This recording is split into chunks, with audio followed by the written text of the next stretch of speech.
ఏంది మార్క్రమ్, ముఖం అలా వేలాడేశావ్? 17 పరుగుల తేడాతో మ్యాచ్ ఓడిపోయామని బాధ, లేక 350 పరుగులు బాదేశాం అని బాధ? ఏదో ఆకుల్లోని కరివేపాకులా అయిపోయింది నీ పరిస్థితి.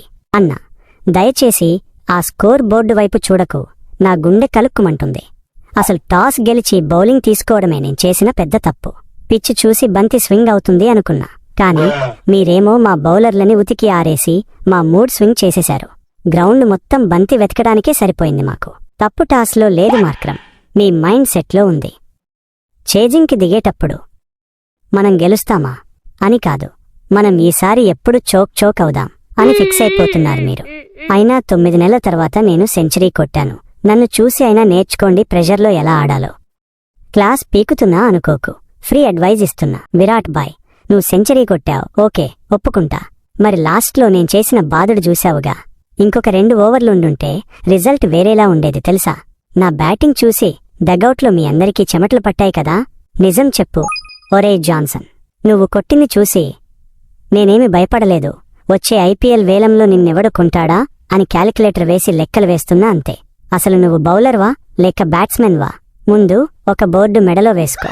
నీకు యార్కర్ వెయ్యాలో బౌన్సర్ వెయ్యాలో తెలియక మా బౌలర్లు కన్ఫ్యూజ్ అవుతున్నారు. ఆ సంగతి సరేగాని అసలు ఆ హర్షిత్ రాణాగాడు ఏంది అన్నా? ఫస్ట్ మ్యాచ్లోనే మా డికాక్ని అలా అవుట్ చేశాడు. సీనియర్ అని రెస్పెక్ట్ కూడా లేదు. వాడు వేసే పేస్కి మా వాళ్లు బంతి కనిపించాక బ్యాట్ ఎత్తే లోపే వెనకాల వికెట్లు ఎగిరిపడుతున్నాయి. కొంచెం మెల్లగా వెయ్యమను, కుర్రాడు కదా, ఆవేశం ఎక్కువ ఉంది. మా దగ్గర జూనియర్స్ అలాగే ఉంటారు. సీనియర్స్ని చూసి ఆట నేర్చుకుంటారు, కానీ గ్రౌండ్లో దిగితే మాత్రం రెస్పెక్ట్ ఇవ్వరు, వికెట్లు పీకుతారు. పైన గంభీర్ బాయ్ ట్రైనింగ్ అలా ఉంటుంది. మరి అగ్రెసివ్గా లేకపోతే టీంలో ప్లేస్ ఉండదు. వాటర్ బాటిల్స్ మోయాల్సిందే. సరేలే, ఈ రోజు మీ డే. మీ బ్యాటింగ్ ఆర్డర్లో అందరూ ఫామ్లో ఉన్నారు. మా బౌలర్లని ఏదో నెట్ బౌలర్స్లా ప్రాక్టీస్ కోసం వాడుకున్నారుగా. అసలు రాహుల్ భాయ్ కూడా ఆగడమే లేదు. వచ్చిన వాళ్లు వచ్చినట్టు కొట్టారు. మా కర్మ కాలితే గాని ఇలాంటి బ్యాటింగ్ చూడలే. అవును మరి, నేనేమో ఆఫ్రిది సిక్సర్ల రికార్డు లేపి సిక్సర్ కింగ్ అవ్వాలి. విరాట్ ఏమో సచిన్ రికార్డు క్రాస్ చేయాలి. అందుకే మీ బౌలర్లు మాకు కరెక్ట్గా సెట్ అయ్యారు. ముఖ్యంగా ఆ బర్గర్ గాడు పేరుకే బర్గర్, కాని మాకు మాత్రం ఫుల్ మీల్స్ పెట్టాడు రన్స్ ఇచ్చి. వాడి పుణ్యమా అని మా ఆకలి తీరింది. నేను కెప్టెన్సీ వదిలేసి సన్యాసం తీసుకుందామనుకుంటున్నా. మీ దగ్గర కుల్దీప్ ఉన్నాడు, మా దగ్గర ఎవరూ లేరు. అలా స్పిన్ తిప్పేవాడు.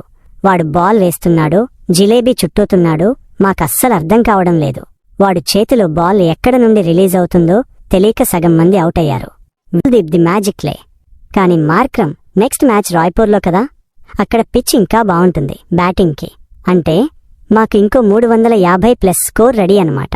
మీరు బౌలర్లని మార్చండి, లేకపోతే మేము రికార్డులు మార్చుకుంటూ పోతుంటాం. మీ ఇష్టం అన్న. ఇలా అయితే కష్టం. మాకు కొంచెం టిప్స్ ఇవ్వండి. ఇండియాని గెలవడం ఎలా? అసలు ఛాన్స్ ఉందా? చాలా సింపుల్ జాన్సన్. ఇండియా మీద ఆడకపోతే ఈజీగా గెలవచ్చు. ఇండియాతో ఆడితే మాత్రం జస్ట్ ట్రై చేయొచ్చు అంతే. గెలుపు మా బర్త్ రైట్, ఇది మేము ఇవ్వం. వాళ్ళే అన్నా, ఇంకా ఏసుకున్నది చాలు. నెక్స్ట్ మ్యాచ్లో చూసుకుందాం. ఈసారి చోకవ్వం, షాక్ ఇస్తాం. రాసి పెట్టుకో. వెయిట్ చేస్తూ ఉంటాం. కానీ గుర్తుపెట్టుకో మార్క్రమ్, షాక్ ఇవ్వాలంటే కరెంట్ ఉండాలి. మీ దగ్గర కరెంట్ ఫామ్ లేదు.